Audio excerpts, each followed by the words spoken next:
ലഘുലേഖയായിട്ട് ചെല്ലുക. ഒന്ന് ചോദിക്കും, സുവിശേഷമാ? വേണ്ട വേണ്ട, ഇതല്ല സുവിശേഷം. ഒക്കെ ഞങ്ങൾക്കറിയാം, വൈദ്യൻ ഫാമിലിയാ. പോ കേട്ടിട്ടുണ്ടോ വൈദ്യര്? ചാക്കോ വൈദ്യര്, തോമാ വൈദ്യര്, അങ്ങനെ മൊത്തം വൈദ്യന്മാരാ. എന്നാൽ ചില വൈദ്യന്മാരെന്ന് പേരെങ്കിലും മരുന്നിന്റെ പേര് പോലെ അറിയാനും മേല. എല്ലാവരുടെയും കാര്യമല്ല. എല്ലാവരുടെയും കാര്യമല്ല. പേര് ഒരിടത്ത് ഞാൻ ചോദിച്ചു, കുഞ്ഞുങ്ങൾക്ക് പണ്ട് ഒരമരുന്ന് കൊടുക്കും, വൈദ്യരല്ലേ പറയാൻ പറഞ്ഞു. കഴിച്ചിട്ടുണ്ടോ? കേട്ടിട്ടുണ്ടോ? ഇല്ല. പേരെന്നാ? എന്നെ തുറച്ചു നോക്കുന്നല്ലോ ദൈവത്തിന് മകത്ത്. പേരിലൊന്നും വലിയ കഥയില്ല.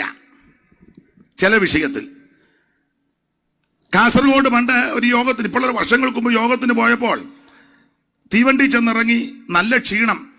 അവരെ ബുദ്ധിമുട്ടിക്കണ്ടെന്നാൽ എന്തെങ്കിലും കഴിക്കാം. അപ്പോൾ ഒരാളോട് ചോദിച്ചും പറഞ്ഞു, ഇതിലെ അങ്ങോട്ട് ചെല്ലുമ്പോൾ വലത്തുവശത്തൊരു ഹോട്ടലുണ്ടെന്ന് പറഞ്ഞു. ചെന്നു. അപ്പം ഞാൻ ഹോട്ടൽ കണ്ടു. നല്ല ക്ഷീണം, എന്തെങ്കിലും കിട്ടിയാൽ മതി, വിശപ്പും ഉണ്ടായിരുന്നു. അപ്പോൾ ഹോട്ടലിൻ്റെ പേര് ഞാൻ വായിച്ചു, ആനന്ദവിലാസം ഹോട്ടൽ. ഇപ്പോഴും ഓർമ്മയിലുണ്ട്, ആനന്ദവിലാസം. അകത്ത് കയറി, എന്തോ ഉണ്ട്, അപ്പവും മുട്ടയും. അയ്യോ, ഒന്ന് കൊണ്ടുവരാൻ പറഞ്ഞു. 2 അപ്പവും 1 മുട്ടയും. എനിക്ക് ഒന്ന് 10-25 വർഷം മുമ്പാ കൊണ്ടുവന്ന്. വിശപ്പ് കൊണ്ട് അപ്പം എടുത്തു, ഇത് ഗ്രേവി മുക്കി, മുട്ട പൊളിച്ചപ്പം മുടി ചുറ്റിയിരിക്കുക. എന്നൊന്നും വെക്കണ്ട, മുടി നല്ലതാ. മുടി നല്ലതല്ലേ? എന്ത് സൂക്ഷിച്ച, എത്ര നേരം ചീകി ഒതുക്കി ഇവിടെ വന്ന് ഇപ്പം അമ്മിയിരിക്കുന്നേ ഇല്ലേ? നിങ്ങളൊന്ന് ചിന്തിച്ചേ. അസമം കാലിൻ്റെ നഖം അത്രയും വൃത്തിയാക്കിയോ? നോക്ക് നഖം എങ്ങനെയാ, മുടി എങ്ങനെയാന്ന്. അപ്പം ഇത് വളരെ നന്നായിട്ടാണ് കൊണ്ട് നടക്കുന്നത്. കുളിച്ചില്ലെങ്കിലും എല്ലാം പറപ്പിച്ച് വൃത്തിയാക്കിയ.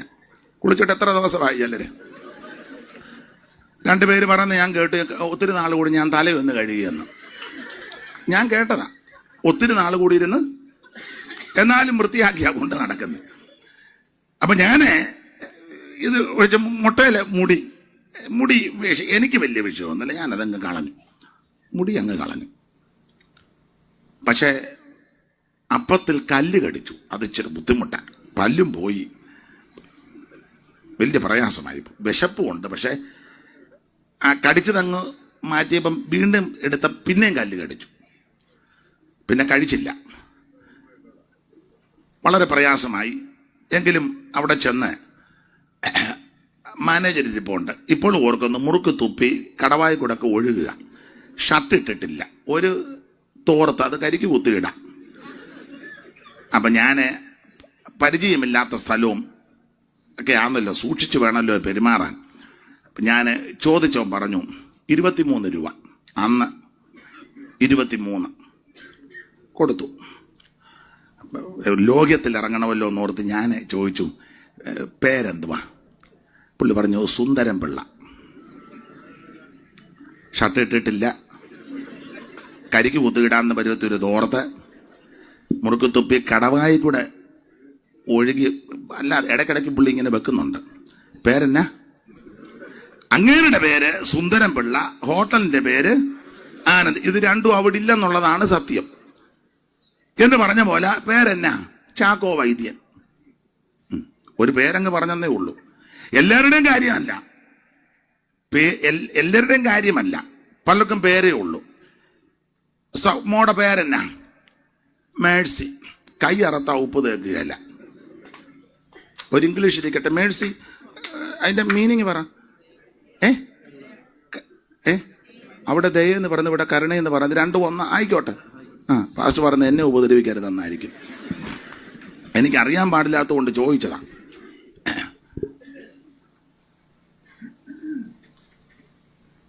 മോടെ പേരെന്നാ? കൃപ. സഹായത്തിന് വരികയല്ല.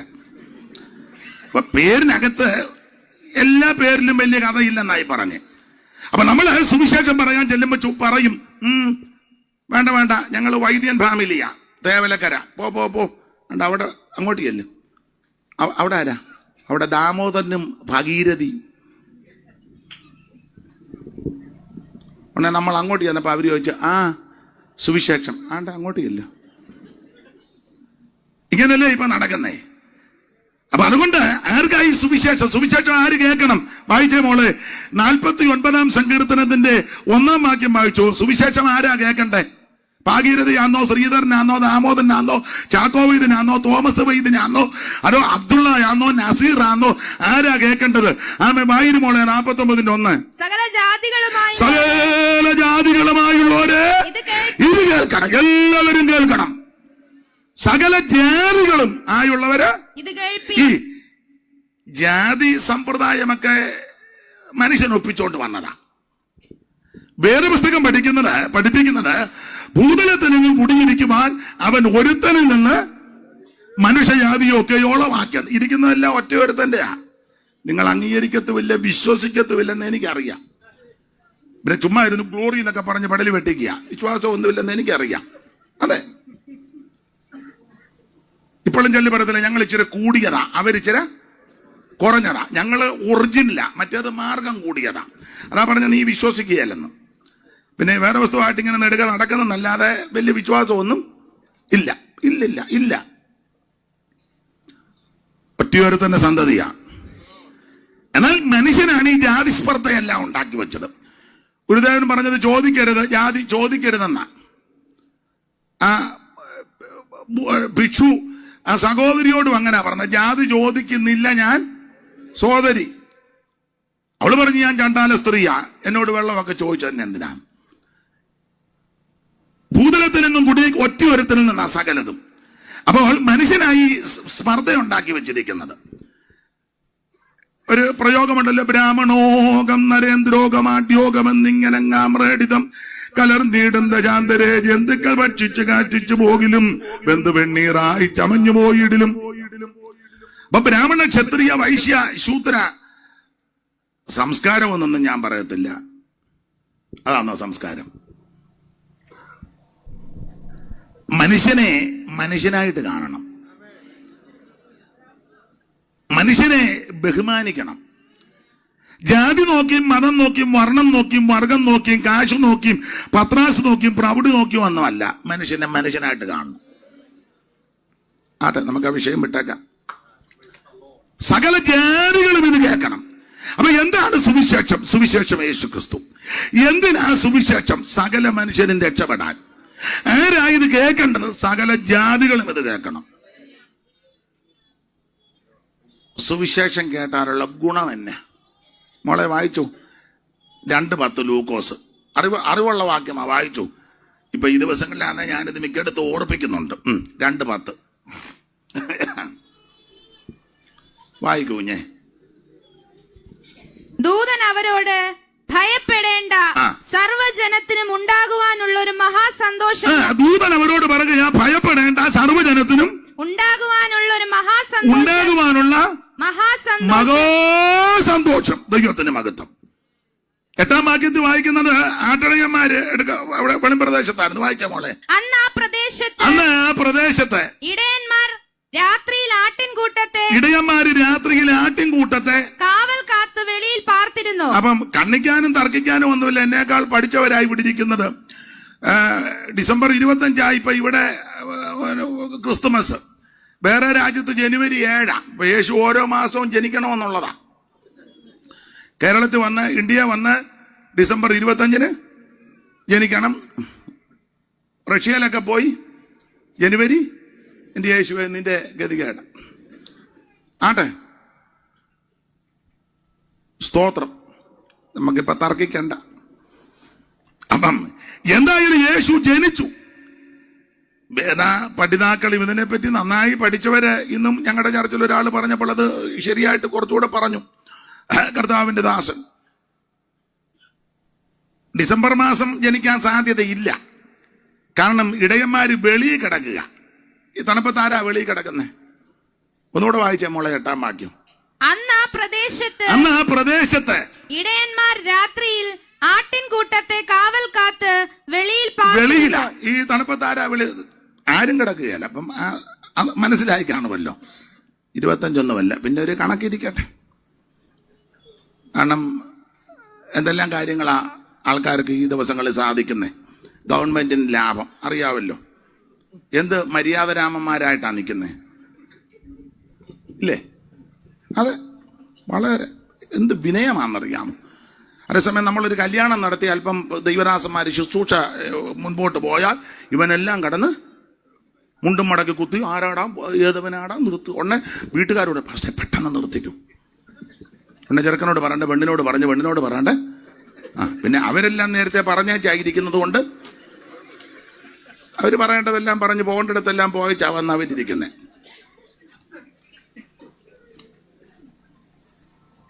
ഒരു ശവമടക്ക് നടത്തുമ്പോഴാണെങ്കിലും അല്പസമയം പോയാൽ ചിലയിടത്ത്, എല്ലായിടത്തും അല്ല, ചിലയിടത്ത് പ്രശ്നമാണ്. ഞങ്ങളുടെ കാവാലത്ത് ഒരു മാന്യ പിതാവ് മരിച്ചു. അടക്കാനായിട്ട് അന്ന് ചാക്കോച്ചനാ വന്നേ, ആലപ്പുഴ ഡിസ്ട്രിക്ട് പാസ്റ്റർ. അദ്ദേഹം അങ്ങോട്ട് വന്ന് എഴുന്നേറ്റ് നിന്ന് 2 വാക്ക് പറയാൻ സമ്മതിക്കുന്നില്ല. പ്രശ്നം ഒരുത്തനെ, അവന് സമുദായക്കാരന്, അവന് പിന്നെ അവന്റെ ശിങ്കിടികളുണ്ട്. പ്രശ്നം ഞാനൊന്ന് നോക്കി. ഒരു ശുശ്രൂഷ ചെയ്യുമ്പോൾ അതിനൊരു മുഖാന്തരമില്ലേ? ഒന്ന് നോക്കി ഞാൻ. ഇവനെ പിന്നെയും ബഹളമാ. പുള്ളി വെളിയിൽ നിന്ന് വന്ന ആളല്ലയോ കർത്തദാസൻ, പുള്ളിക്ക് അറിയത്തില്ലല്ലോ. ഇവന്മാരങ്ങ് പ്രശ്നമാ. 2 മിനിറ്റ് പുള്ളി എടുക്കുന്നില്ല തുടങ്ങിയിട്ട്. പ്രശ്നമാ. ഇയാളിതൊന്നും പറഞ്ഞിട്ട് പെട്ടെന്ന് ഞാനുണ്ടായിരുന്നു. ഞാൻ പറഞ്ഞു ബാ നമുക്ക് പോകാം, അവൻ അടക്കിക്കോളൂ എന്ന് പറഞ്ഞു. അടക്കടാന്ന് വന്ന് പറഞ്ഞു. കയറി പിടിച്ച് ചാക്കോച്ചന്റെ കൈ വരാൻ പറഞ്ഞു. അവൻ അടക്കിക്കോളൂ എന്ന് പറഞ്ഞു. പിടിച്ച് ഞാൻ വെളിയിലോട്ട് വന്നപ്പം ഞാൻ പറഞ്ഞു ദൈവത്തെ ഓർത്ത് പോകരുത്, അവന് ഭ്രാന്താന്ന് പറഞ്ഞു. ഞാൻ പറയുന്നത് ഒരു സമുദായത്തിൽ ഓർത്തഡോക്സ് പള്ളിയോ യാക്കോബ പള്ളിയോ കാത്തലിക്സ് പള്ളിയോ അങ്ങനെയുള്ള പള്ളിയിൽ അച്ഛൻ കുർബാനയ്ക്ക് അവിടെ നിൽക്കുമ്പോൾ മുഴുവനും ചൊല്ലിത്തീരുകയും ക്രമീകരിച്ച് ഒറ്റയൊരുത്തം മിണ്ടത്തില്ലല്ലോ. മിണ്ടുവോ? ഇല്ല. ഹൈന്ദവരായ സ്ത്രീകന്മാരുടെ ആ ശവസംസ്കാര വേളയിൽ ആ ഭൗതിക ശരീരം കിടത്തിക്കൊണ്ടവരുടെ കർമ്മങ്ങൾ ചെയ്യും. ആരെങ്കിലും ചെന്ന് തിരുമേനോട് പറയുക മുഴുവൻ ശ്ലോകം ചെല്ലണ്ട, പെട്ടെന്ന് ചൊല്ലാൻ. ഏതിലൊരുത്തം പറയുമോ? ഒറ്റയൊരുത്തൻ അനങ്ങുകയല്ല അവിടെ.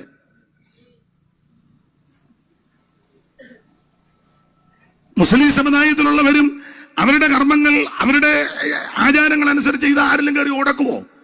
എല്ലാവരും പഞ്ചപുച്ഛമടക്കി അതിൽ സഹകരിക്കാം. പിന്നെ ഉടക്കാൻ പറ്റുന്ന സ്ഥലം എവിടാ?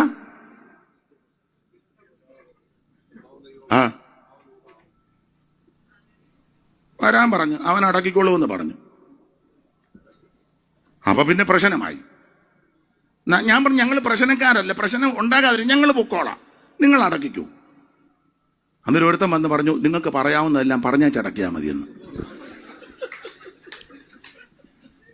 അവനെ ഞാനും ഇച്ചിരി പറയേണ്ടി വന്നു. അതെ, നമുക്ക് ആ ഭാഗം വിട്ടേക്കാം. ദൈവത്തിന് മഹത്വം. അപ്പൊ തർക്കമില്ല. ഇത് വെളിയില്ല 25 അല്ല, അതവിടെ നിൽക്കട്ടെ. എന്തായാലും തർക്കിക്കാനല്ല, യേശു ജനിച്ചു. ബേത്ലഹേം പട്ടണത്തിൽ ജാതനേ, ബേത്ലഹേം പട്ടണത്തിൽ ജാതനേ,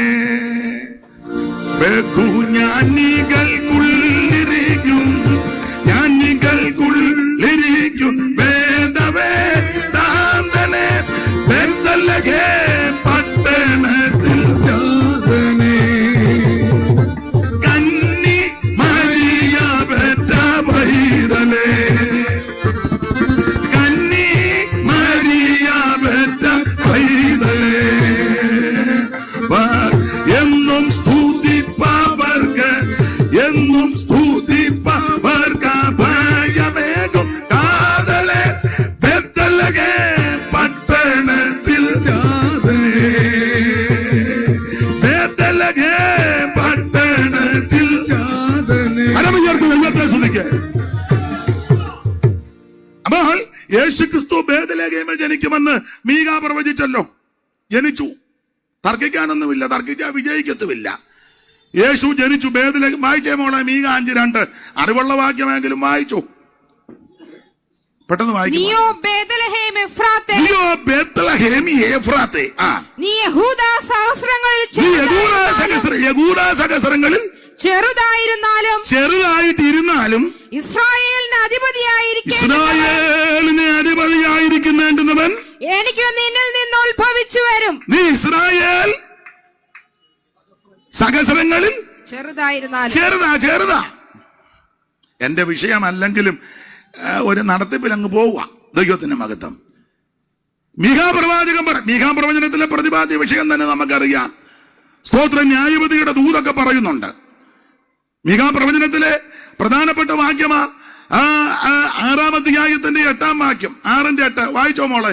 മനുഷ്യ, നല്ലതെന്തെന്ന് അവൻ നിനക്ക് കാണിച്ചു നല്ലതെന്തെന്ന് ദൈവം തമ്പുരാൻ കാണിച്ചു തന്നിരിക്കുക. എന്തുവാ?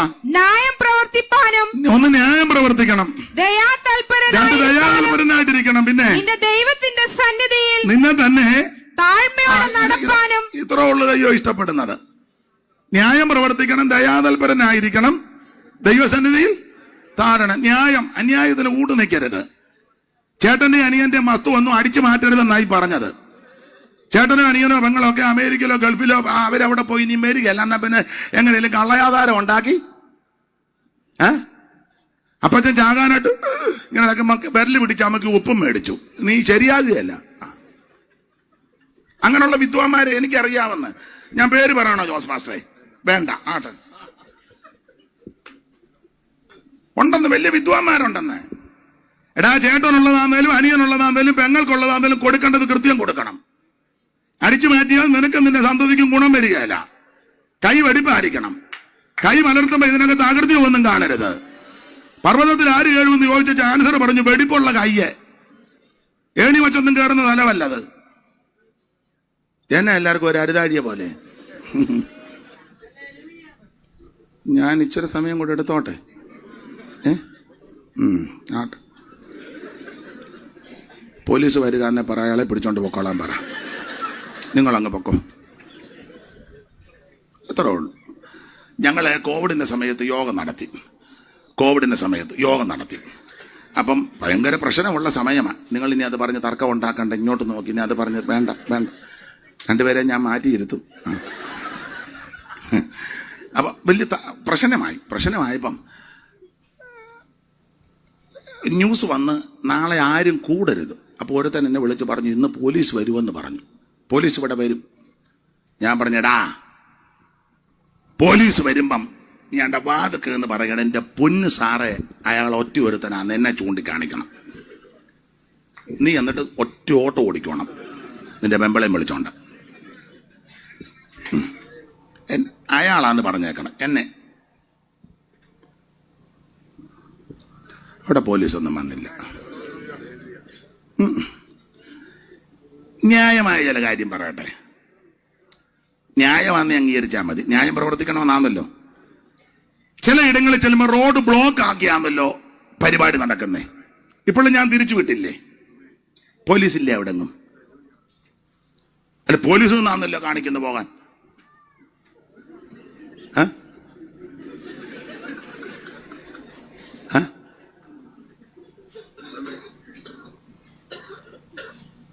റോഡിന്റെ നടുക്ക് മേശയും ഡെസ്കും ഇട്ട്. മനസ്സിലായല്ലോ? ആർക്കും പ്രശ്നമില്ല. പിന്നെ സമയം, ഞാൻ വിയപുരത്തൊരു യോഗം കഴിഞ്ഞാഴ്ച തിരിച്ചു വരുമ്പോൾ പൊടിയാടിക്ക് രാത്രി 11:15 ഭയങ്കര ബഹളവും ആളും റോഡും എല്ലാം ഭയങ്കര ബ്ലോക്കായി. നോക്കിയപ്പം ഭയങ്കര പരിപാടി നടക്കുക. ഒരു പ്രശ്നവുമില്ല. 11:15 നമ്മള് 9 കഴിഞ്ഞാൽ പിന്നെ നമ്മൾ ഈ യോഗം നടത്തുന്നത് ഗുണം വരാനൊന്നും അല്ലല്ലോ. മിക്കവരുവേ എല്ലാവരും നടത്തി. ജോസെ, എനിക്കൊന്ന് സിനിമാ പാട്ടാന്ന് തോന്നി. ഞങ്ങളുടെ അമ്മ പാടി കേട്ടിട്ടുള്ളതാ. ക്രിസ്തീയ പാട്ട് പാടിയിട്ട് ആരും പാടുന്നില്ലല്ലോ. ഒരു സിനിമാ പാട്ട് ഓടിരിക്കട്ടെ. സിനിമാ പാട്ടാണോ നാടകത്തിലാണോ ഒരു വരിയുണ്ട്, എല്ലാരും പാടത്ത് ഏനന്റെ പാടത്ത്. മനസ്സിലായി കാണും. എല്ലാരും ചെയ്യുന്നത് പോലെ ചെയ്യാനല്ല ദൈവം നമ്മളെ വിളിച്ചേ. ഒരു പ്രാവശ്യമേ ചെയ്തോളെങ്കിലും, ഒറ്റ പ്രാവശ്യമേ ചെയ്യാൻ ഒത്തുള്ളെങ്കിലും അത് പ്രയോജനത്തിൽ വരണം. മനസ്സിലായോ? വിഷയം വിട്ടേക്കാൻ വെറുതെ പോയാൽ പിന്നെ അങ്ങോട്ടങ്ങ് പോകും. ഇപ്പൊ തന്നെ ചെല്ലു പറയാം, അയാള് പയ്യ കളം മാറ്റുക, ബോധക്കേട് പറയാൻ തുടങ്ങി. നിങ്ങളിപ്പം ഹൃദയത്തിൽ ചിന്തിച്ചിട്ടുണ്ട്. ചിലര് പ്രാർത്ഥിക്കുന്നുമുണ്ട്, ദൈവമേ ബന്ധിക്കണേ ബന്ധിക്കണേ. ഉണ്ട്, എനിക്കറിയാം. പിന്നെ ഇരിപ്പ് കാണുമ്പോൾ അറിയാം ദൈവത്തിന് മഹത്വം. ഒരു കാര്യം പറയാം, അല്ലെ, ന്യായം എല്ലാവർക്കും അല്ലേ? എല്ലാവരും ഇതിനകത്ത് ഭാഗവക്കാകണ്ടേ? അപ്പൊ ദൈവം ഉദ്ദേശിക്കുന്നത് ഒന്ന് ന്യായം പ്രവർത്തിക്കണം, ന്യായമായിരിക്കണം. അതിന് മാന്തരുത്. സഹോദരങ്ങൾക്ക് കൊടുക്കാനുള്ളത് കൊടുക്കണം. അപ്പുറത്തുകാരന്റെ ഒരു ലോഡ് സ്ഥലം പോലും നീ എടുക്കരുത്. സ്തോത്രം. അനീതിക്ക് കൂട്ടുനിൽക്കരുത്. തെറ്റ് തെറ്റാണെന്ന് പറയണം. അതിന് കുമ്മായ ഒരിക്കരുത്. ദൈവം ഇഷ്ടപ്പെടുന്ന കാര്യമാ. ദൈവത്തിന് മഹത്വം. ദയാതൽപരനായിരിക്കണം. ദയൊക്കെ വേണ്ടേ? അയ്യോ, അവിടുന്ന് ദയുള്ളത് കൊണ്ടല്ലേ നമ്മൾ ഇന്ന് രാത്രി ഇവിടെ ഇരിക്കുന്നത്. നിന്റെ ദയ ജീവനേക്കാൾ നല്ലത്. എന്റെ അതരങ്ങൾ നിന്നെ സ്തുതിക്കും. അങ്ങനെ എന്റെ ജീവകാലമൊക്കെ ഞാൻ അങ്ങനെ നിന്നെ വാഴ്ത്തുമെന്ന്. വിലാപങ്ങൾ വായിക്കുന്ന വാക്യം നമുക്കറിയാം. നാം മുടിഞ്ഞു പോകാതിരിക്കുന്നത് ദൈവത്തിന്റെ ദയയാ. ഉന്നതന്മാരും മിടുക്കന്മാരും സേട്ടന്മാരും കടന്നു പോയപ്പോൾ ഇന്ന് രാത്രിയും ആയുസോടിരിക്കാനും കൂടുവാനും ഇടയായത് ദൈവത്തിന്റെ ദയയാ. കാത്ത് കൃപകീൻ കാലം മുഴുവൻ നീ കൈവിടാതെന്നെ കൺമണി പോലെ. കാത്ത് കൃപകീ കാലം മുഴുവൻ നീ കൈവിടാതെന്നെ കൺമണി പോലെ. ഓ കലങ്ങിയുള്ള നീയും നേരാ, കലങ്ങിയുള്ള നീയും നേരാ, അരികിൽ വന്നേകി ആശ്വാസം, അരികിൽ വന്നേകി മമനാല നിൻ പ്രേമത്താലേ. ഓ മമനാല നിൻ പ്രേമത്താലേ നിലയുന്നേയൻ ഉള്ള നിന്നേരം, നിലയുന്നേയൻ ഉള്ള നിന്നേരം. മമനാല നിൻ പ്രേമത്താലേ. ഓ മമനാല നിൻ പ്രേമത്താലേ നിലയുന്നേയൻ ഉള്ള നിന്നേരം, നിലയുന്നേയൻ ഉള്ള നിന്നേരം. ദൈവത്തെ സ്തുതിക്കേ. അപ്പൊ ന്യായം പ്രവർത്തിക്കണം, ദയാതൽപരനായിരിക്കണമെന്ന് മനസ്സിലും ദയൊക്കെ വേണം കേട്ടോ. ഒരു ഭിക്ഷക്കാരൻ വരുമ്പോ പട്ടിയെ തുറന്നു വിട്ടേച്ച് ഗേറ്റിൽ എഴുതി വെക്കുക, പട്ടിയുണ്ട് സൂക്ഷിക്കുക. ഒരുത്തനോട് പറഞ്ഞു 2 പട്ടിയുണ്ടെന്ന് പറഞ്ഞു. ഒരാളെ പറ്റി പറഞ്ഞതാ, 2 എണ്ണം ഉണ്ടെന്ന്. മനസ്സിലായി കാണും. ഒന്ന് കടിക്കുന്നതും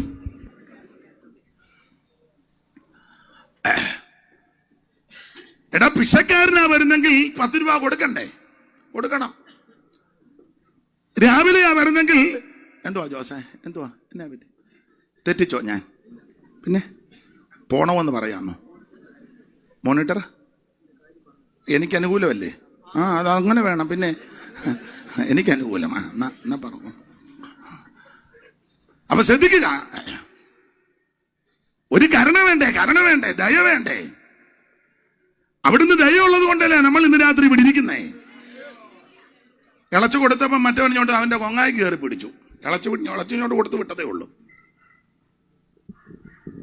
വായിച്ചിട്ടുണ്ടല്ലോ.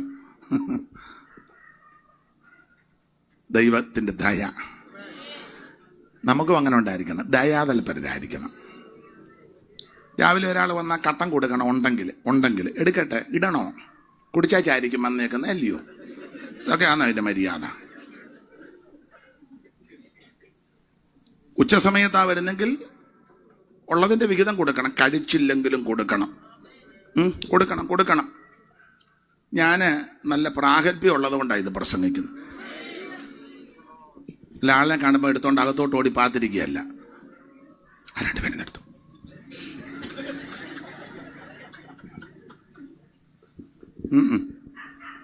വരാൻ പറയണം. 2 കഷണം കപ്പേ ഉള്ളൂ, 1 കൊടുക്കണം. എന്നുവെച്ച് വേണം മറുഭാഷ പറയാൻ. നിങ്ങൾ സ്തോത്രം ഒന്നും പറയാലെന്ന് എനിക്കറിയാം. വേണ്ട, എന്നെ കനപ്പിക്കുമൊന്നും വേണ്ട. ദയാതൽപരനായിരിക്കണം.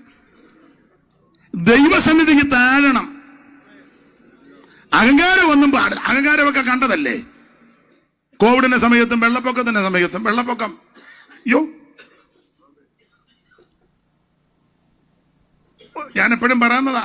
ഒരു സ്ഥലത്ത് ചെന്നപ്പം യോഗം കഴിഞ്ഞപ്പം ഞാൻ ചോദിച്ചു, കൊച്ചമ്മേ അവര് നമ്മുടെ സഭയിലാണോ?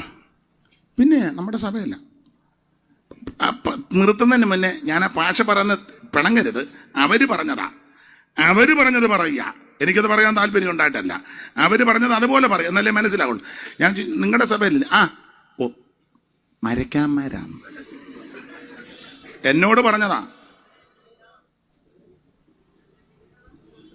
അല്ല, നാളുകൾ കഴിഞ്ഞപ്പോഴേ വെള്ളം പൊങ്ങി, മിറ്റത്തും കയറി, ഗേറ്റും തുറക്കാൻ മേല, മതിലും ചരിഞ്ഞു, തിണ്ണയിലും കയറി, സിറ്റൗട്ടും കാർപോർച്ചും അകത്തെ മുറിയിലും കയറി, രണ്ടു നേരം മണ്ട കയറി ഈ പന്നം പിടിച്ച തള്ള വെള്ളം കുടിച്ച് തൊലയാതിരിക്കാൻ ഇവരാരെ ആക്ഷേപിച്ചോ ആ മാന്യ സഹോദരന്മാര് വള്ളവുമായിട്ട് വന്ന ഈ പൊണ്ണി തള്ളേനെ എടുത്ത് ഇനി ഇത് കുറച്ച് പിന്നെയും പറയണം, അതോ ഇത്രയും പോരെ? വേണേ പറയാം. അല്ല, പ്രസ്ബിറ്ററോട് ചോദിച്ചാകാമല്ലോ എന്ന് ഓർത്താ.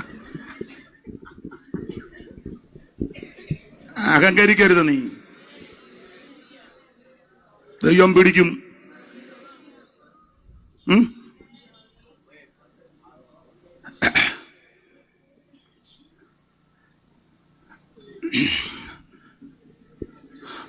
ഒത്തിരി കാര്യങ്ങൾ ഓർക്കുന്നുണ്ട്, അതാ ഞാനങ്ങ്.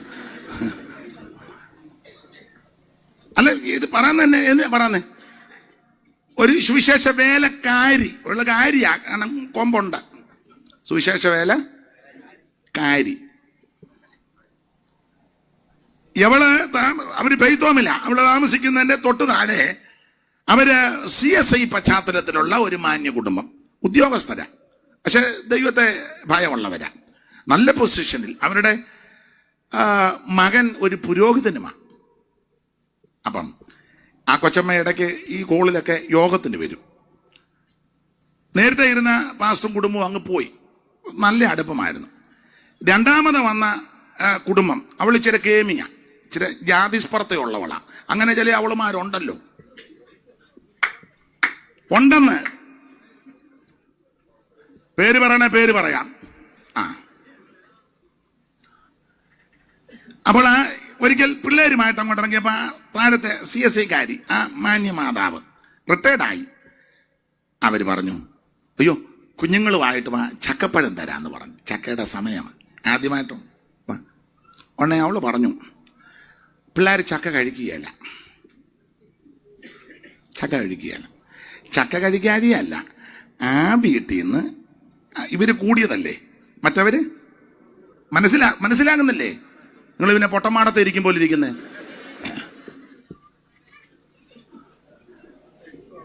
എവള് കൂടിയതാ, അവര് കുറഞ്ഞതല്ലേ. അതുകൊണ്ട്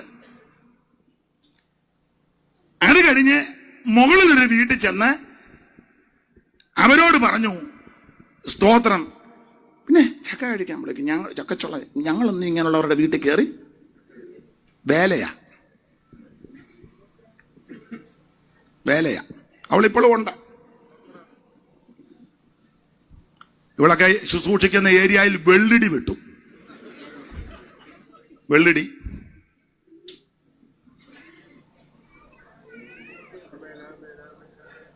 ശരിയല്ല. എല്ലാവരും ഇത്തരക്കാരല്ല.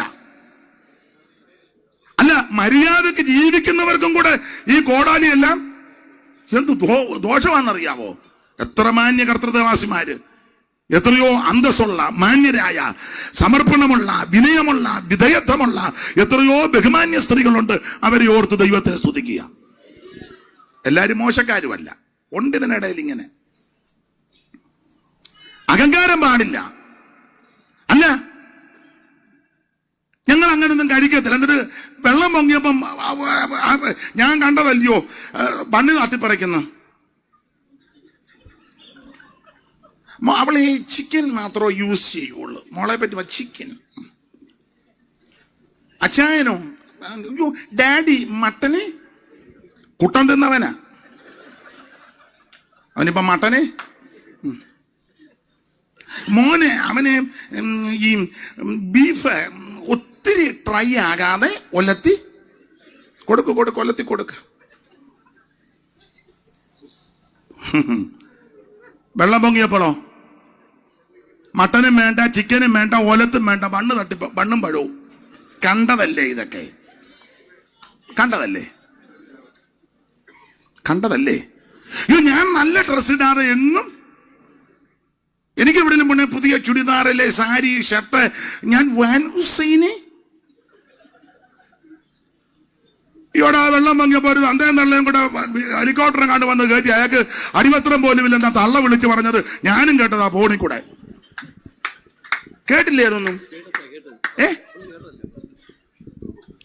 എന്റെ എടാ ചായനെ എന്നെയും കൂടെ കേട്ടില്ലേ നിങ്ങളാരും? ഞാൻ കേട്ടതാ. തിരുവനന്തപുരത്ത് അങ്ങാണ്ട് കൊണ്ട് ഇറക്കിയെന്ന്. കുറ്റം പറഞ്ഞതല്ല, ചിരിച്ചു വിടുകയല്ല. ഇതൊക്കെ നമ്മൾ ചിന്തിക്കേണ്ട കാര്യമാണ്. ചിന്തിക്കണ്ടേ? ഞാൻ എല്ലാ മെത്തയിലും കിടക്കല്. എനിക്ക് പ്രത്യേക മെത്തയാ. എല്ലായിടത്തും തോന്നി ഞാൻ അങ്ങനെ വെള്ളം പൊങ്ങിയപ്പാണ്ട് ക്യാമ്പിൽ പോയി ബെഞ്ചാ കിടക്കുന്നത്. നിനക്കിപ്പം മെത്ത വേണ്ടേടാ. അഹങ്കരിക്കരുത്, ഒരെണ്ണം അഹങ്കരിക്കരുത്. ദൈവസന്നിധി താഴണം.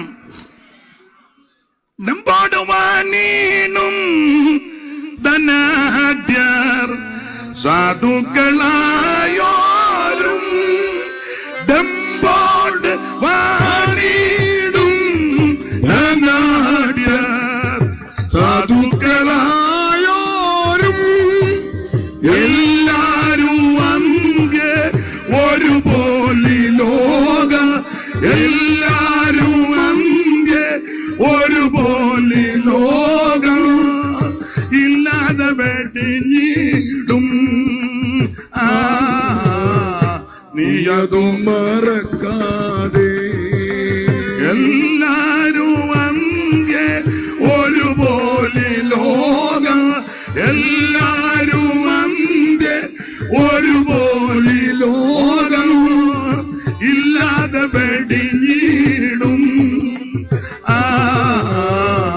നീയതു മറക്കാതെ. ആനന്ദമേറും നിൻ ജീവകാലം മറയും നിഴൽ പോലെ. നീയതു മറക്കാതെ. ജ്ഞാനത്തിലും ധനവാൻ തന്നെ ധനത്തിലും ബലവാൻ ധനത്തിലും പ്രശംസിക്കരുത്. വല്ലതും പുകിടാനുണ്ട് പ്രിയരെ, കാൽവരി ക്രൂശിലാ. എന്തെങ്കിലും രണ്ട് കാര്യം പറഞ്ഞത് യേശുവിന്റെ ക്രൂശിലാ. അവൻ ന്യായം പ്രവർത്തിക്കണം, ദയാതലപരനായിട്ടിരിക്കണം, പിന്നെ ദൈവത്തിന്റെ സന്നിധിയിൽ നിന്നെ തന്നെ താഴ്ത്തണം. ഇതാ ദൈവം ഇഷ്ടപ്പെടുന്നത്. ആട്ടെ, ഞാൻ ഓടിച്ചങ്ങ് പോയേക്കാം. ദൈവത്തിന്റെ മഹത്വം, മീകാ പ്രവചനം, ദൈവത്തിന്റെ മഹത്വം. ഇതിനകത്തെ പ്രധാന വാക്യമാ നമ്മുടെ പാപങ്ങളെ സമുദ്രത്തിന്റെ ആഴത്തിലിട്ട് കളഞ്ഞെന്ന്.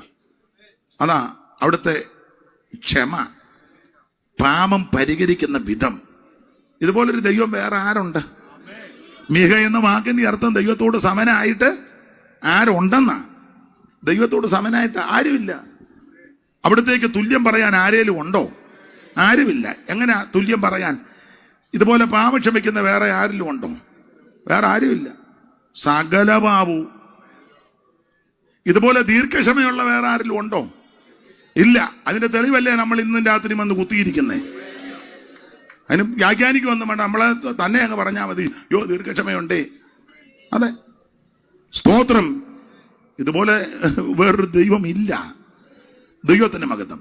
ആ പ്രവചന പുസ്തകത്തിലെ 5:2 യേശുക്രിസ്തുവിന്റെ തിരുപ്പിറവിയോട് ബന്ധപ്പെട്ടാ പറയുന്നു. ഒന്നുകൂടെ വായിച്ചോ മോളെ.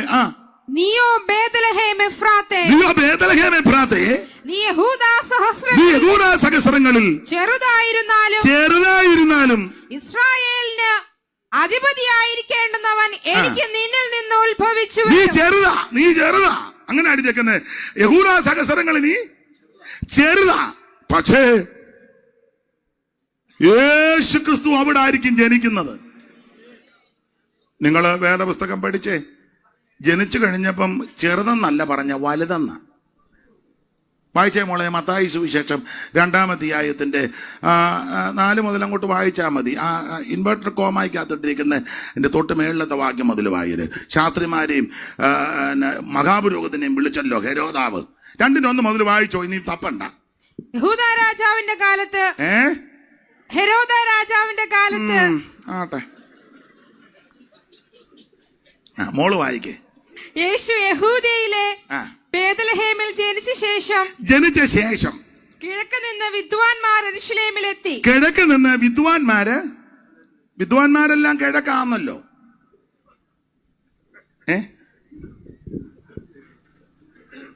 പലസ്തീന്റെ അവിടെ നിന്ന് ചിന്തിച്ചാൽ കിഴക്ക് എവിടായിട്ട് വരും? അല്ല, രാജ്യങ്ങൾ നോക്കുമ്പോഴേ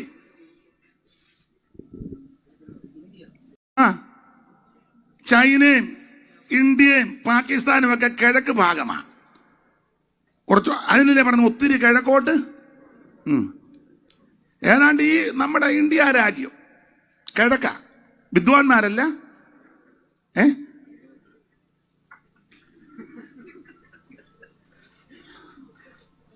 ഇരിപ്പ് കാണുമ്പോ അറിയാമല്ലോ വിദ്വാൻമാരെ. മോള് വായിച്ചോ, മോള് വായിക്കേ. യഹൂദന്മാരുടെ രാജാവായി പിറന്നവൻ എവിടെ? അവിടെ ചെന്ന് ചോദിക്കുക, യഹൂദന്മാരുടെ രാജാവായിട്ട് പിറന്നവൻ വായിര്. ഞങ്ങൾ അവന്റെ നക്ഷത്രം കിഴക്ക് കണ്ട് അവനെ നമസ്കരിപ്പാൻ വന്നിരിക്കുന്നു എന്ന് പറഞ്ഞു. ഹെരോദ രാജാവ് അത് കേട്ടിട്ട് അവനും യെരൂശലേം ഒക്കെയും ഭ്രമിച്ച് ജനത്തിന്റെ മഹാപുരോഹിതന്മാരെയും ശാസ്ത്രിമാരെയും എല്ലാം കൂട്ടിവരുത്തി അവതങ്ങളെ കൊണ്ടുവന്നു. മഹാപുരോഹിതൻ കാര്യങ്ങളൊക്കെ അറിയാം. ഓരോ ആണ്ടിൽ പുരോഹിതനുണ്ടല്ലോ. ശാസ്ത്രിമാര് ഇത് മുഴുവൻ അരച്ചു കലക്കി കുടിച്ചു വെച്ച ശാസ്ത്രി.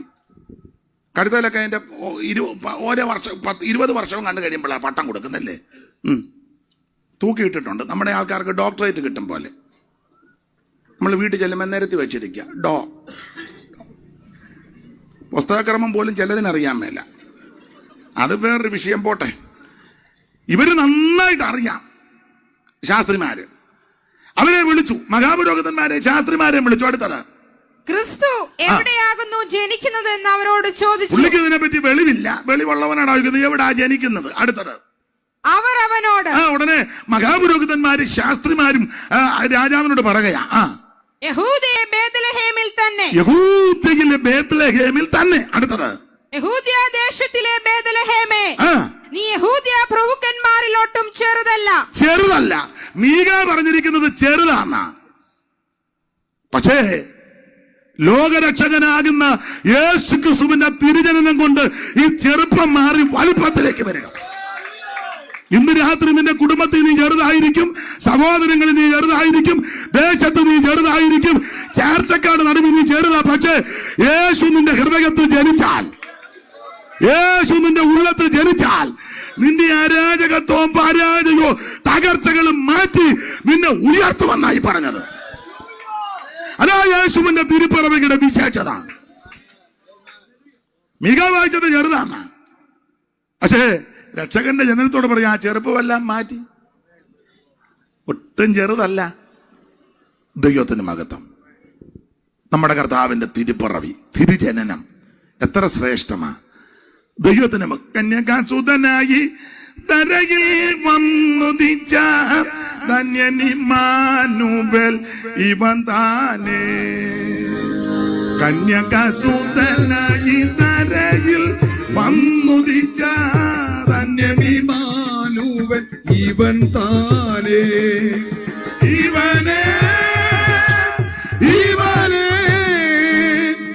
ഇവനെ ഇവനെ ക്രിസ്തേശുരേ ജഗൻ ഇവൻ താനേ. ഇവനെ ഇവനെ ഇവനെ ഇവനെ ക്രിസ്തേശുരക്ഷകൻ ഇവൻ താനേ. യൂതന്മാരനുദിനങ്ങാന്മാർ കാത്തു നിന്ന ദൈവത്തിൻ മിശിഹായും ഇവൻ താനേ. യൂതന്മാരനുദിനങ്ങാന്മാർ കാത്തിരുന്ന ദൈവത്തിൻ മിശിഹായും ഇവൻ താനേ. ഇവനെ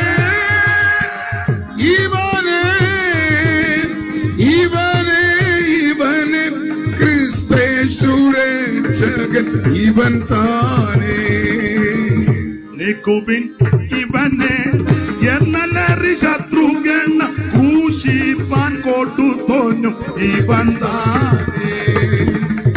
നിക്കുപിൻ ഇവനെ എന്നലറി ശത്രുഗണ ക്രൂശിപ്പാൻ കൊടുത്തോനും ഇവൻ താനേ.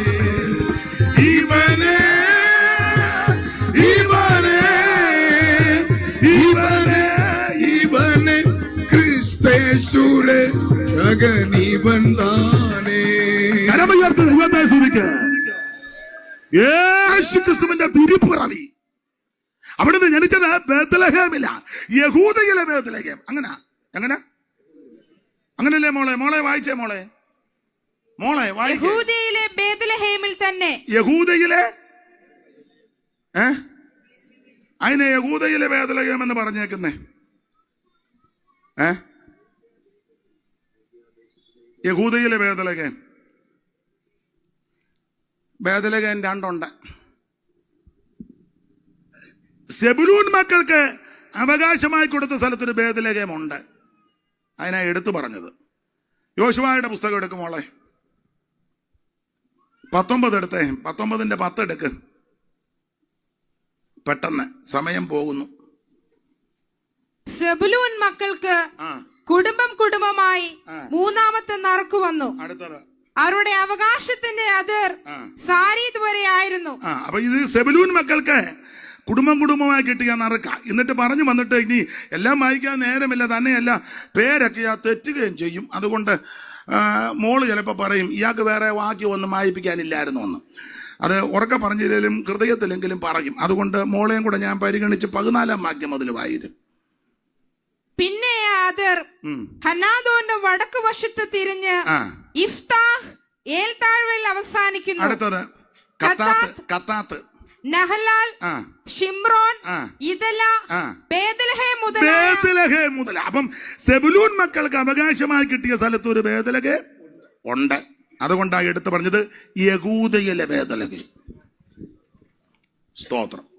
എനിക്ക് ഇതെല്ലാം അടുക്കടുക്കായിട്ട് പ്രസംഗിക്കണമെങ്കിൽ കുറഞ്ഞത് ഒരു 2 മണിക്കൂറെങ്കിലും വേണം. പിന്നെ പഴയ പാസ്റ്റർമാർ പറ പോലെ 10 പറ നെല്ലുണങ്ങുന്ന ബായി 2 പറയും ഉണങ്ങാം, ബാക്കി തീർത്തങ്ങ് വെക്കുക. മൊത്തം നിവർത്തുന്നില്ല. അല്ല, ഇരിപ്പ് കണ്ടിട്ട് നിവർത്താനും തോന്നുന്നില്ല. ദൈവത്തിന് മഹത്വം. അപ്പോൾ സെബുലൂൻ മക്കൾക്ക് അവകാശമായി കൊടുത്ത സ്ഥലത്ത് ഒരു ബേത്ലഹേം ഉണ്ട്. തെറ്റരുത്. അതിനാ പറഞ്ഞത് യഹൂദയിലെ ബേത്ലഹേം. ദൈവത്തിന് മഹത്വം. അപ്പൊ യഹൂദയിലെ ഈ ബേത്ലഹേമിൽ എഫ്രാത്ത് അങ്ങനെ ചേർത്ത, അങ്ങനല്ലേ മോളെ? എങ്ങനെ ബേത്ലഹേം എഫ്രാത്ത്. അതിനെ എഫ്രാത്ത്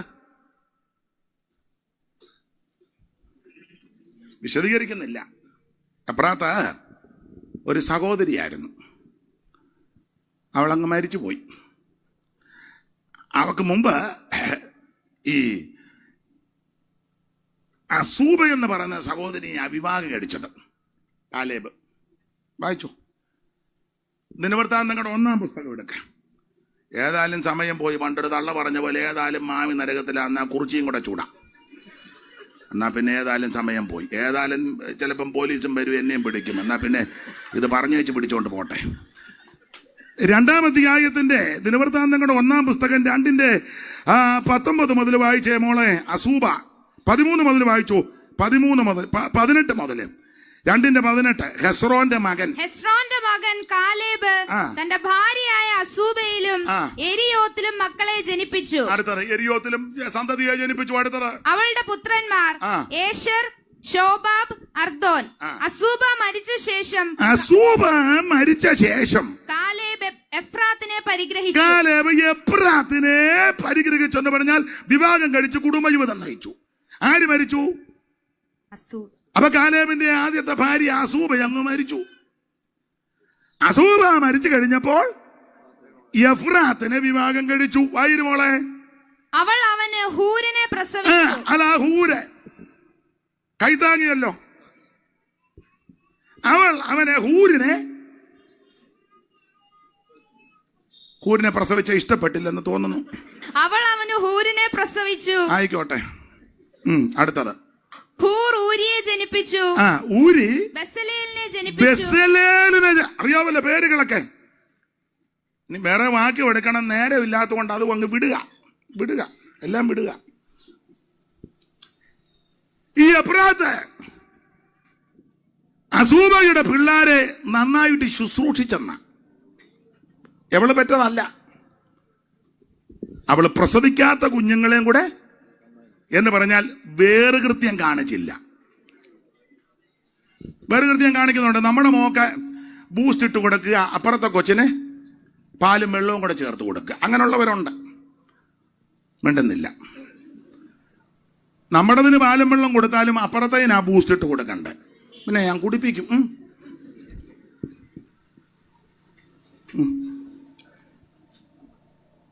ഓരോരുത്തരും സ്വന്തം ഗുണമല്ല. അറിയാല്ലേ? എന്നാ പിന്നെ വേണ്ട, അറിയാമെങ്കിൽ പിന്നെ വേണ്ട, അറിയാവല്ലോ. ഈ എഫ്രാത്ത് അസൂബയുടെ പിള്ളേരെ നന്നായി നോക്കി ചരിത്രവും കൂടാ നന്നായിട്ട് നോക്കി ശുശ്രൂഷിച്ചു. അപ്പം എഫ്രാത്ത് അങ്ങ് മരിച്ചു. വായിരു മോളെ. ഓ എന്റെ കൊച്ചെ. അതിന്റെ ശേഷം ഹെസ്രോൻ ഗിലെയാദിന്റെ അപ്പനായ മാഖീരിന്റെ മകളുടെ അടുക്കൽ ചെന്ന് അവളെ. അപ്പൊ ശ്രദ്ധിക്കുക, താഴോട്ട് വയ്ക്കുമ്പം ഈ എഫ്രാത്ത് അങ്ങ് മരിച്ചു. ഇവള് മരിച്ചെങ്കിലും ആ സ്ഥലത്തിന് ആ പേരിട്ടു. ആ സ്ഥലത്തിന് അതായ എഫ്രാത്ത്. ജോസെ പണ്ടൊരു പാട്ടുണ്ട്, എഫ്രാത്തെ നീ എൻ്റെ ഒന്ന് പാടിക്ക്, ഒരു വരി ഒന്ന് പാടിക്ക്. എഫ്രൈം എന്നാണോ? അല്ല, എഫ്രാത്ത് എന്ന് പറഞ്ഞൊരു പാട്ടുണ്ടായിരുന്നു.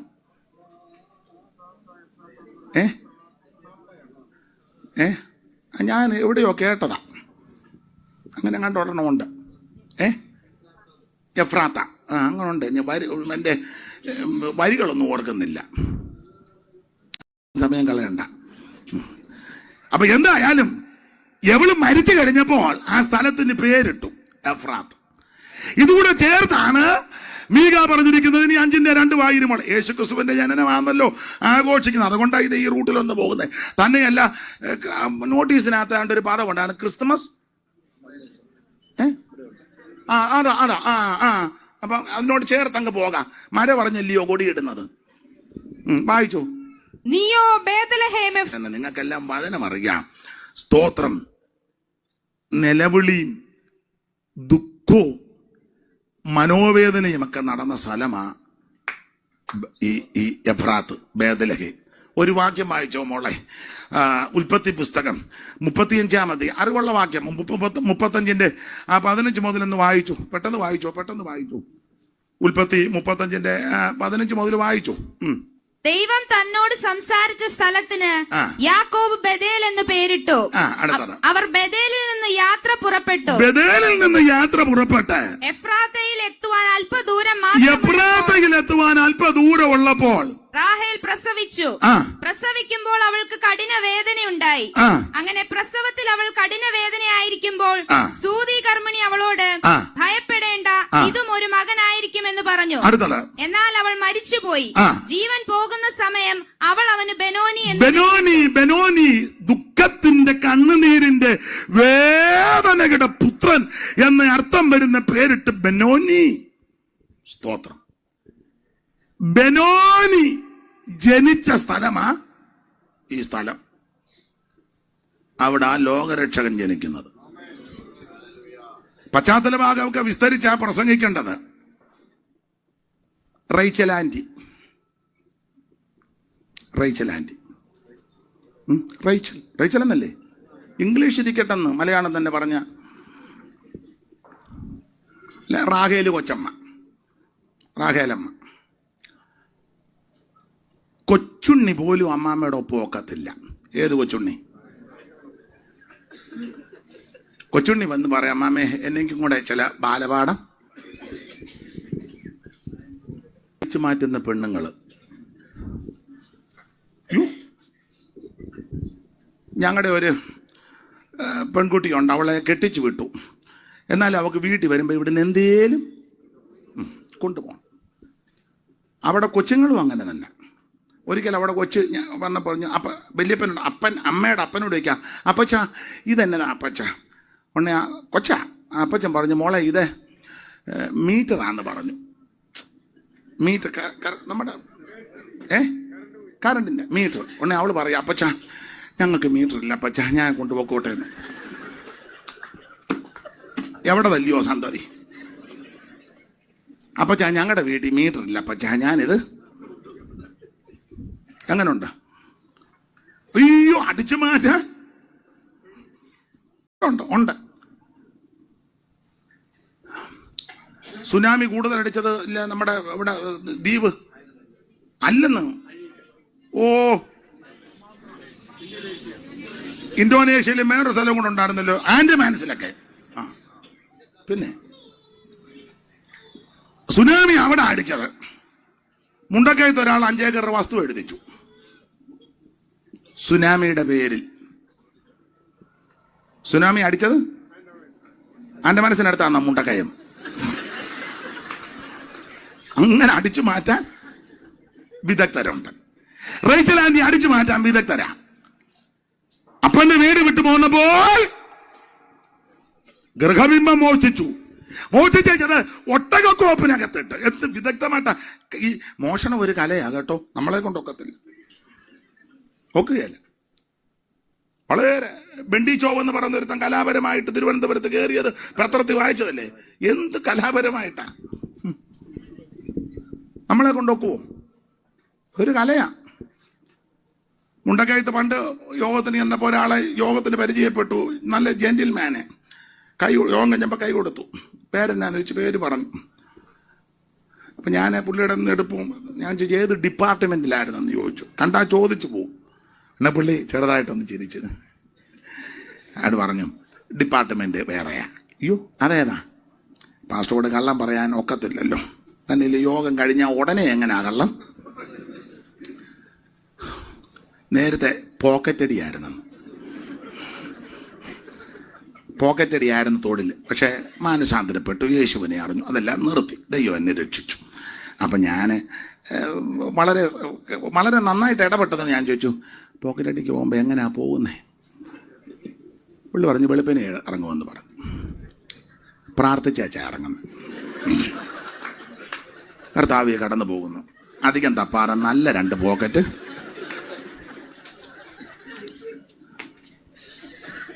വെളുപ്പിനെ ഇറങ്ങും, പ്രാർത്ഥിച്ചേച്ചാന്ന്. എങ്ങനുണ്ട്? കാരണം ഒത്തിരി പോക്കറ്റ് തപ്പാതെ നല്ല 2 പോക്കറ്റ് കണ്ടുങ്ങ. അപ്പം പറഞ്ഞു അങ്ങനെയൊക്കെ പ്രാർത്ഥിച്ച് പോകുന്നെന്ന് 8:30 ഡ്യൂട്ടി കഴിയുമെന്ന് പറഞ്ഞു. കാരണം രാവിലെ 7:30 നല്ല തെള്ളല്ലേ. ആട്ടെ, വിട്ടേക്കാം. കലാപരമായിട്ട് അടിച്ചു മാറ്റി വിഗ്രഹം. ഒട്ടക കോപ്പിനകത്തിട്ടു. യാക്കോബിന്റെ കൂടെ റേച്ചൽ ആന്റി ഉണ്ട്. പാട്ടുമൊക്കെ പാടി പോകാം ബേഥേലിലോട്ട്.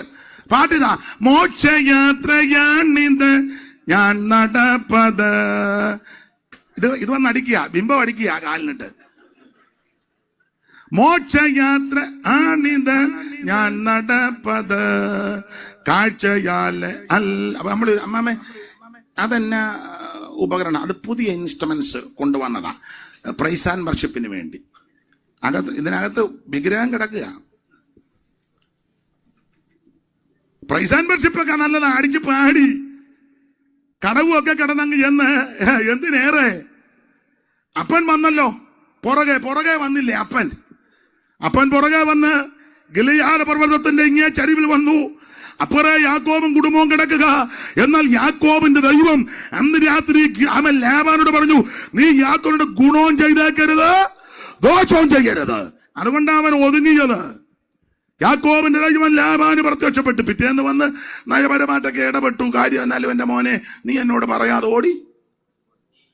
ഞങ്ങള് സഭയായിട്ട് സെന്റോ മീറ്റിംഗ് തരാൻ ഇരുന്നതാ. അങ്ങനെയൊക്കെ ഉള്ള താല്പര്യമില്ലേലും കൊടുത്തു വിടും.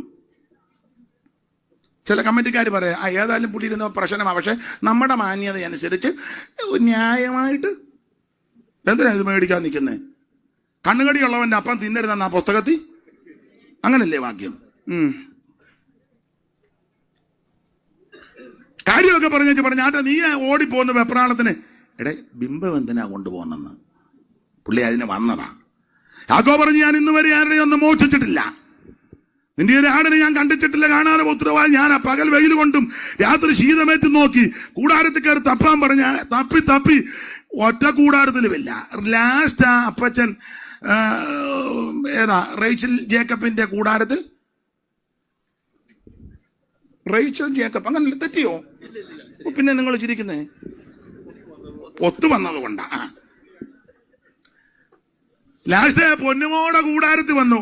എന്റെ ഭാവനയാ, ബെല്ലടിച്ചു, അല്ലേ കൊട്ടി, ഉടനെ അകത്തിന്ന് praise the lord. Hello. You want to play with me? Sure. You want me to help you with your groceries? Yeah. This journey with childhood cancer. ഉടനെ വെളിയിൽ നിന്ന് പറഞ്ഞു, മോളെ കഥക്ക് തുറക്കടി, ഞാനാ അച്ചായനാ. പപ്പ ഞാൻ ഫാസ്റ്റിംഗ് പ്രയറാണ്, എഴുന്നേക്കത്തില്ല. അപ്പൊ അപ്പനോർത്ത്, അയ്യോ എന്നാ വേണ്ട മോളെ, ഞാൻ അങ്ങ് പൊക്കോളാം, നീ ഇവിടെ വന്നെങ്കിലും ഉപവസിക്കാൻ തുടങ്ങിയല്ലോ, അവിടെ വെച്ചോ. അപ്പനങ്ങ് പോയി, അപ്പനെ കളിപ്പിച്ചു. യാക്കോബ് അപ്പനെ കളിപ്പിച്ചു, യാക്കോബിനെ അമ്മാച്ചൻ കളിപ്പിച്ചു, അമ്മാച്ചനെ മോള്. എന്നെ പാരമ്പര്യമാണ്. ചിലപ്പോൾ ഞങ്ങൾ തോമാസ്ലിഗയുടെ പാരമ്പര്യം, നല്ല പാരമ്പര്യം. സ്തോത്രം. ചുരുക്കി പറഞ്ഞാൽ ഓൾ നൈറ്റ് പ്രയർ ഒക്കെ അമ്മാമ്മയുണ്ടായിരുന്നു. ഓൾ നൈറ്റിന് യാക്കോബ് തന്നെയായിരുന്നെങ്കിൽ അമ്മാമ്മ കൂടാരത്തിൽ കാണും. എന്തിനേറെ യാത്ര ചെയ്ത് സുക്കോത്ത് വന്ന് സുക്കോത്ത് വെച്ച് പ്രശ്നമുണ്ടായി. ഒടുവിൽ ബഥേലിലേക്ക് പോകുകയാ. എല്ലാം ഞാൻ വിവരിക്കുന്നില്ല. ബഥേലിലെ ആരാധന വേർപാടിന്റെ ആരാധനയാ. അതെ, യാക്കോബ് ആമൻ ദൈവം തമ്പുരാൻ യാക്കോബ് പറഞ്ഞു, നീ ബഥേലിൽ പോകണം. കാരണം ശിമയോൻ കുഴഞ്ഞു, ലേവിയും കുഴഞ്ഞു.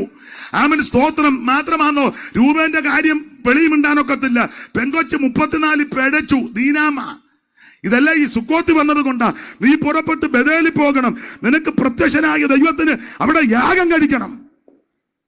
യാക്കോബ് കുടുംബത്തെ എല്ലാം വിളിച്ചുകൊണ്ട് പോവുക. പോകുന്ന പോക്കിനും ഈ മുടിരാത്രി പ്രാർത്ഥനയ്ക്കും ഈ സുക്കോത്ത് വന്നിട്ടൊന്നും ക്രമീകരണം വരുത്തിയില്ല. ഒടുവിൽ അത് അങ്ങ് എത്താൻ അവിടെ വായിക്കുന്നത് 16-ാമത്തെ വാക്യം ഒന്നുകൂടെ വായിച്ചേ മോളെ. 16-ാം വാക്യം 35-16. പെട്ടെന്ന് അവർ ബഥേലിൽ നിന്ന് യാത്ര പുറപ്പെട്ട് എഫ്രാത്തയിലെത്തുവാൻ അല്പദൂരം മാത്രമുള്ളപ്പോൾ റാഗേൽ പ്രസവിച്ചു. ഞാൻ ഓടിച്ചു പറഞ്ഞങ്ങ് നിർത്താം. റാഗേൽ പ്രസവിക്കുക, റാഗേൽ പ്രസവത്തോടു കൂടി മരിക്കുക. ആ പ്രസവത്തെ പറ്റി വേദ പഠിതാക്കൾ പറയുന്നത് ഈ ബ്ലഡ് പോയാ മരിക്കുന്നത്. ബ്ലഡ് നിൽക്കുന്നില്ല.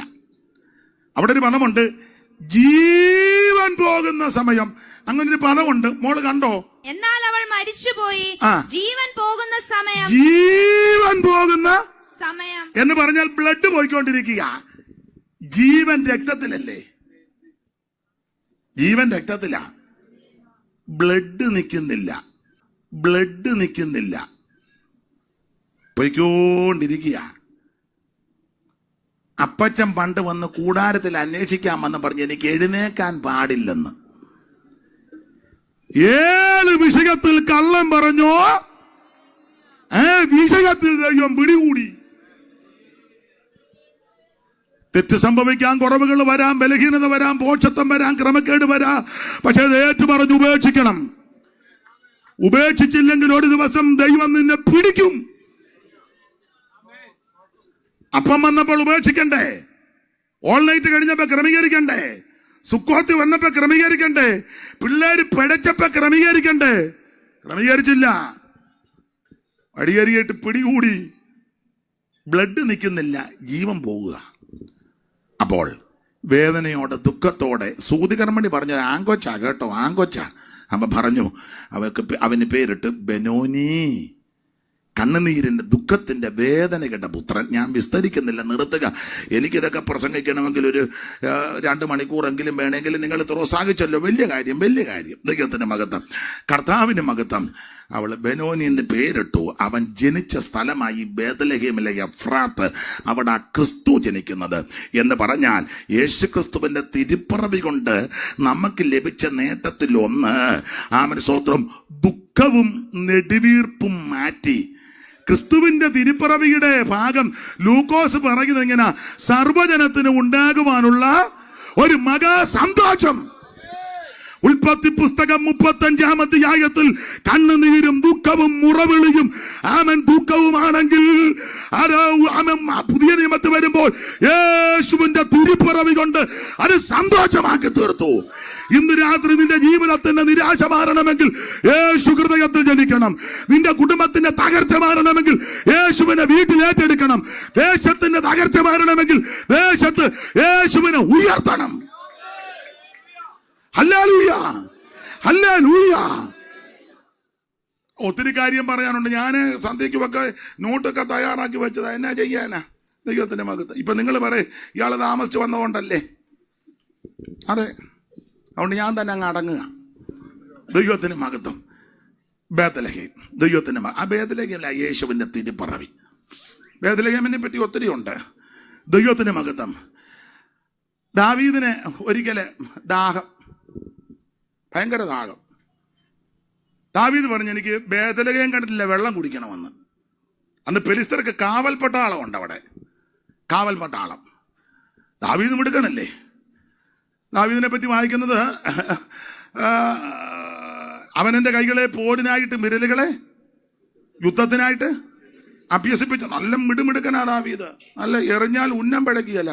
കഞ്ചിക്കകത്ത് കൈയിട്ട് കല്ലൊരെണ്ണം എടുത്ത് വെച്ചോടനെ എറിഞ്ഞില്ല, നമ്മൾ വെച്ചോടനെ ഭത്സിക്കുന്നെന്ന് പറയാം. അത് വേണ്ട, വെച്ചൊന്ന് വീശി എന്നൊക്കെ എഴുതിയേക്കുന്നത്. അങ്ങനല്ലേ മോളെ? നമ്മൾ വന്നിരുന്ന ഏനതാന്നു ചുമ്മാ അങ്ങ് ചാടുകയും ആട്ടുകയും. ദാവീദ് കല്ലെടുത്ത് കമണയിൽ വെച്ച് വീശി. അങ്ങനെ ഉണ്ട്, വായിച്ചോ മോളെ? കണ്ടോ? 17-ാം അധ്യായത്തിലല്ലയോ മോളെ? ശമൂവേലിന്റെ 1-ാം പുസ്തകം 17-ാം അധ്യായത്തിൽ ഉണ്ട്. ദാവീദ് സഞ്ചിക്കകത്ത് കൈയിട്ട് ഒരു കല്ലെടുത്ത് കവണയിൽ വെച്ചു. വെച്ചോടനെ എറിഞ്ഞെന്നില്ല, വെച്ചൊന്ന് വീശി. അങ്ങനെ അങ്ങനെ അങ്ങനെ ഉണ്ട്. യോസാൻ കണ്ടോ? ആരേലും കണ്ടോ? ആ കൊള്ളാം, മുദ്ര ഇട്ടേച്ചിരിക്കുക പുസ്തകത്തിന്. ഞാൻ കാണാൻ പോകുന്നു. 8:30 ആയപ്പോഴേ മുദ്ര ഇടുന്ന ഞാൻ കണ്ടു. നീ അതുകൂടെ കാണാഞ്ഞിട്ടാ. മോള് കണ്ടോ? ആ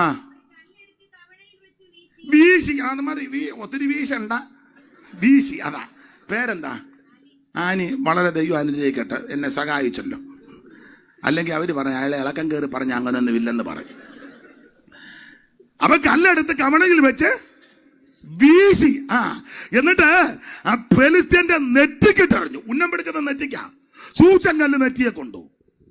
കവണ്ണ് വീണു. ഇടയ്ക്ക് കയറി പറയാം കവണ്ണ് വീണു. കവണ്ണ് വീണുണ്ടെന്നെ ഫോട്ടോ എടുത്ത് വാട്സപ്പിൽ അയക്കുകയല്ല. ഞങ്ങളിപ്പോൾ ലൈവിലുണ്ട്. ഗോലിയാത്താണ്. അങ്ങനല്ലേ ഇപ്പോഴത്തെ എന്തുവാ ട്രെൻഡ് എന്നാണോ പറയുന്നത്? ഇംഗ്ലീഷ് ഇരിക്കട്ടെ, ഇംഗ്ലീഷ്. പിന്നെ അസംബ്ലീസ് അക്കോർഡല്ലേ, ഇംഗ്ലീഷ് തന്നെ ഇരിക്കട്ടെ.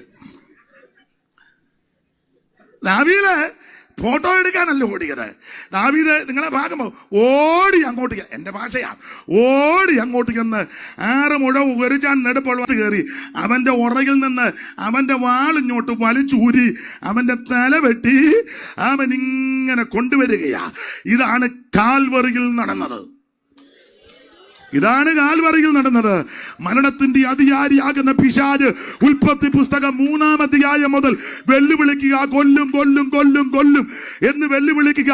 എന്നാൽ കാൽവറിയിൽ ഒരുവൻ മരണത്തിന്റെ അധികാരിയാകുന്ന പിശാചിനെ തന്റെ മരണത്താൽ അല്ല അവന്റെ വാളൂരി ജയഭാരി മുടക്കി. ഇതാ ദാവീദ്. ദാവീദ് മിടുക്കനാ. അതല്ലേ പണ്ട് ഊശായി പറഞ്ഞ, നമ്മൾ ഉദ്ദേശിക്കുന്ന പോലൊന്നും അല്ല, അവൻ വലിയ പൊരിഞ്ഞ മോന.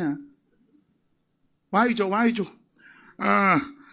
ദിനവൃത്താന്തങ്ങളുടെ ഞാൻ എടുത്തതൊന്നും പറയാൻ ഒക്കുന്നില്ല. ദിനവൃത്താന്തങ്ങളുടെ 2-ാം പുസ്തകം, ശമൂവേലിന്റെ 2-ാം പുസ്തകം 17-ാം അധ്യായത്തിന്റെ 5-ാം വാക്യം മുതൽ വായിച്ച് ഇടത്ത് താള് മറിക്കുമ്പോൾ ഇടത്ത് വശത്തെ കണ്ണിക തുടങ്ങുന്നത്. അത് തന്നെ ദൈവദാസനെ സഹായിച്ചതിന് നന്ദി. എന്നാൽ അബ്ശാലോം അർഹനായ ഹൂശായിയെ വിളിക്കുക. അവന്റെ അഭിപ്രായം കൂടെ നമുക്ക് കേൾക്കാമല്ലോ. ഹൂശായി അബ്ശാലോമിന്റെ അടുക്ക വന്നപ്പോൾ അബ്ശാലോം ഹൂശായിയോട് ഇന്ന പ്രകാരമല്ല അഗീതോബൽ പറഞ്ഞു, അവൻ പറഞ്ഞതുപോലെ ഞാൻ ചെയ്യുമെന്ന് ചോദിച്ചപ്പോൾ ഹൂശായി അബ്ശാലോമിനോട് അഗീതോബൽ ഇപ്രാവശ്യം പറഞ്ഞ ആലോചന നന്നല്ല, പിന്നെ നിന്റെ അപ്പനും അവന്റെ ആളുകൾ വീരന്മാരും കാട്ടിൽ കുട്ടികൾ കവർന്നു പോയ കരടിയെ പോലെ ഉഗ്രമാനസൻ. നിന്റെ അപ്പൻ യോദ്ധാവ, അവൻ ജനത്തോടു കൂടെ രാപാർക്കത്തില്ല. അവനിപ്പോൾ വല്ല ഗുഹയിലോ മറ്റു വല്ല സ്ഥലത്തോ ആയിരിക്കും. അതുകൊണ്ട് ആരംഭത്തിൽ തന്നെ ഇവര് വലിയൊരു പട്ടുപോയാൽ അബ്ശാലോമിന്റെ പക്ഷക്കാരി മഹാസംഹാരമുണ്ട് എന്ന് ഇസ്രായേൽ അറിയും. അപ്പോൾ സിംഹകൃതയുടെ ശൂരനും കൂടെ ഉരുകിപ്പോകും. ഭയങ്കര മിടുക്കനാ. സ്തോത്രം. മിടുമിടുക്കൻ. നിന്റെ അപ്പനും അവന്റെ ആളുകളും കാട്ടിൽ കുട്ടി കവർന്നു പോയ കരടിയെ പോലെ. കാട്ടിൽ കരടിയുടെ കുട്ടി പോയ കരടി ഉറക്കളിച്ച് വരുന്നവന്റെ ഹൃദയത്തിന്റെ നെയ്വല കീറുമെന്ന ഹോശിയ പ്രവചനത്തിൽ പറിച്ച് കീറിക്കളി. നിന്റെ അപ്പൻ അതുപോലെ മിടുക്കനാ, യോദ്ധാവാ, കൂർമ്മ ബുദ്ധിക്കാരനാ നിന്റെ അപ്പൻ. അതല്ലേ ഗത്തിൽ പണ്ട് ചെന്നപ്പോ ഉടനെ ഭ്രാന്ത് അഭിനയിച്ചത്. നമ്മളതിനെ കാൽവർ രക്തം പറഞ്ഞു നിന്നേനും അത് നല്ല കീച്ചും കീച്ചിയാനും. അന്നേരം മിടുക്കനാ. കൂടെയുള്ളവരെ വീരന്മാര്, അതിലും വലിയ മിടുക്കന്മാര്. അവരെ പറ്റി വായിക്കുന്നത് ദിനവൃത്താന്തങ്ങളുടെ 2-ാം പുസ്തകം 12-ാം അധ്യായത്തിന്റെ 1-ാം വാക്യം. പെട്ടെന്ന് വായിച്ചോ, ചടിയാനും വായിക്കും. പോണം. ദിനവൃത്താന്തം 2-ാം പുസ്തകം 12-1. എന്നാൽ രഹബയാമിന്റെ രാജ്യത്വം ഉറച്ച് അവൻ ബലം പ്രാപിച്ച ശേഷം അവനും അവനോട് കൂടെ എല്ലാ ഇസ്രായേലും യഹോവയുടെ ന്യായപ്രമാണം ഉപേക്ഷിച്ചു. അപ്പൊ 1-ാം പുസ്തകം 12 വായിച്ചേ മോളെ. 1-ാം പുസ്തകം അല്ലേ? ഒന്നൊന്ന് വായിച്ച. അത് തന്നെ. കീശിന്റെ മകനായ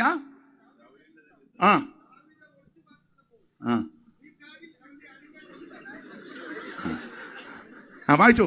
ദൈവദാസനെ അനുഗ്രഹിക്കട്ടെ. സിക്ലാഗിൽ അവിടെ അവന്റെ അടുക്കൽ വന്നവരാവിത് യുദ്ധത്തിൽ തുണ. അടുത്തത് അവർ വില്ലേളികളും ഇടങ്കൈ കൊണ്ടും വലങ്കൈ കൊണ്ടും കല്ലെറിയുവാൻ. അത്രയ്ക്ക് പ്രാർത്ഥന്മാരാ, ഇത്ര വീരന്മാരാ കൂടെ. ഇനി അവരെ പറ്റി വായിക്കുന്നത് സിംഹമുഖന്മാരാന്ന്. 12:8 തോന്നുന്നു. സിംഹമുഖം വായിച്ചേ.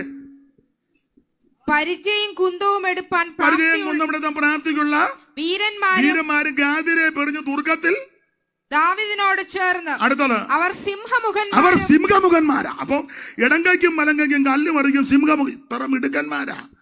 സ്തോത്രം. അത് ഞാൻ വിവരിക്കുന്നില്ല, അങ്ങ് നിർത്തിയേക്കാം. ദൈവത്തിന് മഹത്വം. അങ്ങനെയുള്ള മിടുമിടുക്കന്മാരാണ് ദാവീദ്.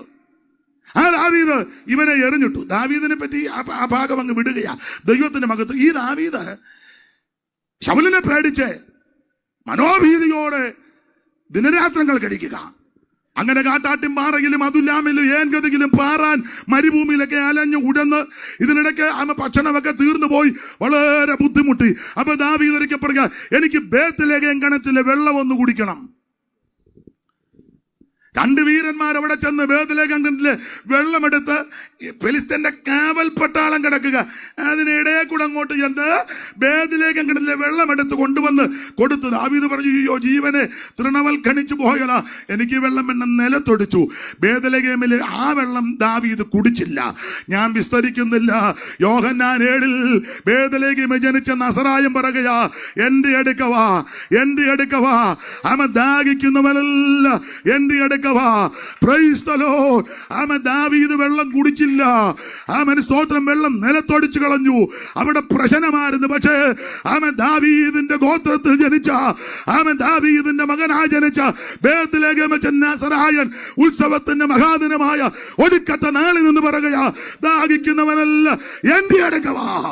ഇന്ന് രാത്രി യേശു നിന്നെ രക്ഷിക്കും, യേശു നിന്നെ വിടുവിക്കും, യേശു ക്രിസ്തു നിന്റെ ജീവിതത്തിന് മാറ്റം വരുത്തും. ഞാൻ നിർത്തുക. പ്രസംഗം തീർന്നിട്ടല്ല, സമയം. നിങ്ങൾ ഇത്ര നേരം എന്നെ സഹിച്ചല്ലോ, അതുകൊണ്ടാ ദൈവത്തിന് ഒരു ഒറ്റ പോയിന്റേ പറഞ്ഞിട്ടുള്ളൂ. ഗുണമാകാൻ തന്നെ ഒരു പോയിന്റ് മതി. 50 പോയിന്റ് വെച്ച് നീ ഗുണപ്പെടാതെ പോകാന്നല്ലോ. ഒറ്റ പോയിന്റ് മതി. കൂടപ്പെട്ടവരോട് പറയാം, യേശു ക്രിസ്തു മാത്രമാ ദൈവം, മറ്റൊരുത്തനും രക്ഷയില്ല. ആ യേശു ക്രിസ്തുവിന്റെ തിരുപ്പിറവി കൊണ്ട് 1 നിന്റെ കണ്ണുനീരും ദുഃഖവും മാറും, സന്തോഷം ഉണ്ടാകും. 2 പഴയ നിയമത്തിൽ ബേത്ത്ലേഹേമിലെ വെള്ളം കുടിക്കാനൊത്തില്ല. ബേത്ത്ലേഹേമിൽ ജനിച്ചവൻ പറയുക, ഇഞ്ഞു വാ തരാം, സൗജന്യമായിട്ട് തരിക. ആഗ്രഹിക്കുന്ന ആത്മാക്കളെ തൃപ്തിപ്പെടുത്തും. ഞാനൊരു 10-12 പോയിന്റ് കുറിച്ചുകൊണ്ടാണ് വന്ന് പറയാം. ഇനി അങ്ങോട്ട് പോയി ഈ യിരെമ്യാവ് പറയാൻ പോലെ എനിക്ക് എൻ്റെ ഉദരം പൊട്ടും, വേദന എടുക്കും, അസ്വസ്ഥത പറഞ്ഞില്ലേ. ഞാൻ വണ്ടിക്കകത്തിരുന്ന് അവരോട് പറയാം, അതേ ഒക്കുള്ളൂ. പറയാതെ പോയാൽ എനിക്ക് അസ്വസ്ഥതയാണ്. വണ്ടിക്കകത്തിരുന്ന് പറയാം. ദൈവം നിങ്ങളെ അനുഗ്രഹിക്കട്ടെ. എന്നെ ഈ ശുശ്രൂഷയ്ക്ക് ക്ഷണിച്ച ബഹുമാന്യ കർത്തൃദാസനും ഈ മാന്യസഭയ്ക്കും ഇതുവരെ എന്നെ കേട്ടിരുന്ന എല്ലാ കർത്തൃദാസന്മാർക്കും ദൈവമക്കൾക്കും നന്ദി. പ്രാർത്ഥനയിൽ ഓർക്കണം, യേശു ഏക ദൈവം, യേശു ക്രിസ്തു മാത്രം ദൈവം. എന്താ സുവിശേഷം? യേശു ക്രിസ്തു. എന്തിനാ സുവിശേഷം? രക്ഷപ്പെടാൻ. ആരാ കേൾക്കണ്ടേ? എല്ലാവരും കേൾക്കണം. കേട്ടാലുള്ള ഗുണം എന്നാ? സന്തോഷവും സമാധാനവും. അത് പ്രാപിക്കുവാൻ ഈ ദേശത്തുള്ള എല്ലാവരെയും ദൈവം കൃപ നൽകട്ടെ എന്ന് ഓർപ്പിച്ചും ആശീർവദിച്ചും എൻ്റെ വാക്കിൽ വിരമിക്കുന്നു.